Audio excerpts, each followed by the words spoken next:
Assalamualaikum warahmatullahi wabarakatuh. Perkenalkan, nama saya Siti Munmaina, NIM 2041050101090 dari kelas Perbankan Syariah 3. Nah, di sini saya akan menanggapi video dari Bapak Abdul Wadud Nafis selaku dosen mata kuliah Ekonomi Makro Islam, yaitu tentang tugas dan wewenang OJK atau bisa disebut dengan Otoritas Jasa Keuangan. Mengapa kita harus mempelajari tentang tugas dan wewenang OJK ini, yaitu untuk memahami bagaimana keuangan dikelola dan bagaimana lembaga diawasi sehingga konsumen atau nasabah memiliki perlindungan terhadap pemerintah. Baik, langsung saja, yaitu kita harus mengetahui dulu pengertian dari OJK atau Otoritas Jasa Keuangan, yaitu sebuah lembaga negara yang memiliki fungsi dan tugas dalam menyelenggarakan sistem pengaturan dan pengawasan terhadap industri jasa keuangan secara terintegrasi. Dalam pengawasan Otoritas Jasa Keuangan atau OJK diantaranya adalah yang pertama yaitu perbankan, yang kedua pasar modal, yang ketiga asuransi, yang keempat dana pensiun, yang kelima lembaga pembiayaan, dan beberapa lembaga jasa keuangan lainnya. Yang kedua yaitu adapun asas-asas OJK atau Otoritas Jasa Keuangan, yaitu yang pertama asas independensi. Seperti yang telah dijelaskan sebelumnya bahwa tidak ada campur tangan dari keputusan yang diambil oleh OJK. Keputusan OJK diambil secara independen dengan tetap sesuai peraturan perundang-undangan yang berlaku. Maksudnya, ketika semua kesepakatan yang dipilih tidak dengan campur tangan investasi dari pihak manapun. Namun, keputusan yang telah diambil tersebut tetap berlandaskan pada ketentuan peraturan perundang-undangan yang sedang berlangsung dengan tanpa merugikan pihak manapun. Yang kedua yaitu asas kepastian hukum. Di bawah hukum negara, OJK menjelaskan landasan-landasan undang-undang dan keadilan dalam setiap kebijakan penyelenggaraannya. Yang ketiga yaitu asas kepentingan umum. OJK selalu membela dan melindungi kepentingan konsumen dan masyarakat serta memajukan kesejahteraan umum.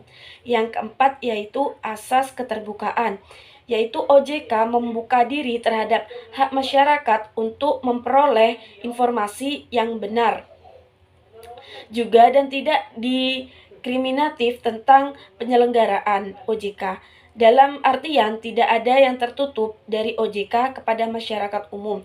Namun, OJK tetap memperhatikan perlindungan atas hak asasi pribadi dan golongan serta rahasia negara. Yang kelima yaitu asas profesionalitas, yaitu sudah tidak diragukan lagi OJK tentu profesional dalam segi apapun. OJK mengutamakan keahlian dalam pelaksanaan tugas dan wewenang dengan tetap berlandaskan pada kode etik dan ketentuan peraturan perundang-undangan. Yang keenam yaitu ada asas integritas, yaitu OJK adalah lembaga dengan integritas yang tinggi, sehingga mereka berpegang teguh pada nilai-nilai moral dalam setiap tindakan dan keputusan yang diambil dalam penyelenggaraan Otoritas Jasa Keuangan. Dan yang ketujuh yaitu asas akuntabilitas, yaitu sebuah yang menentukan bahwa setiap kegiatan dan hasil akhir dari setiap kegiatan yang diselenggarakan Otoritas Jasa Keuangan harus dapat dipertanggungjawabkan kepada publik. Selanjutnya, adapun tugas OJK diantaranya ada 3, yaitu yang pertama, mengatur dan menguasai kegiatan jasa keuangan, baik di sektor perbankan maupun non-perbankan. Yang kedua, yaitu mengatur dan mengawasi kegiatan jasa keuangan di sektor pasar modal. Yang ketiga, yaitu mengatur dan menguasai aktivitas jasa keuangan di sektor asuransi, dana pensiun, lembaga pembiayaan, dan lembaga keuangan lainnya. Slide terakhir yaitu adapun wewenang OJK atau Otoritas Jasa Keuangan, yaitu ada 10. Yang pertama, menentukan peraturan perundang-undangan di industri jasa keuangan. Yang kedua, membuat dan menetapkan peraturan tentang pengawasan di industri jasa keuangan. Yang ketiga, membuat dan menetapkan kebijakan tentang pelaksanaan tugas OJK. Yang keempat, mengatur tentang tata cara penerapan pengelola statuter di lembaga jasa keuangan.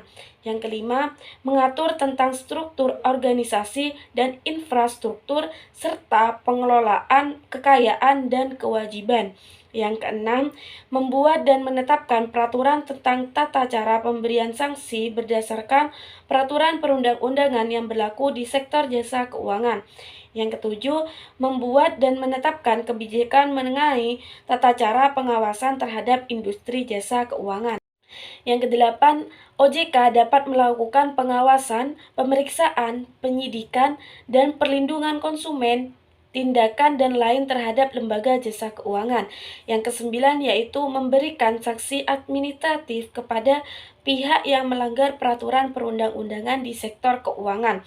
Dan yang terakhir yang 10 yaitu OJK berwenang memberikan dan atau mencabut izin usaha, pengesahan, dan penetapan lainnya dalam peraturan perundang-undangan di sektor jasa keuangan. Mungkin itu saja yang bisa saya sampaikan. Kurang lebihnya mohon maaf. Wabillahi taufiq wal hidayah. Wassalamualaikum warahmatullahi wabarakatuh.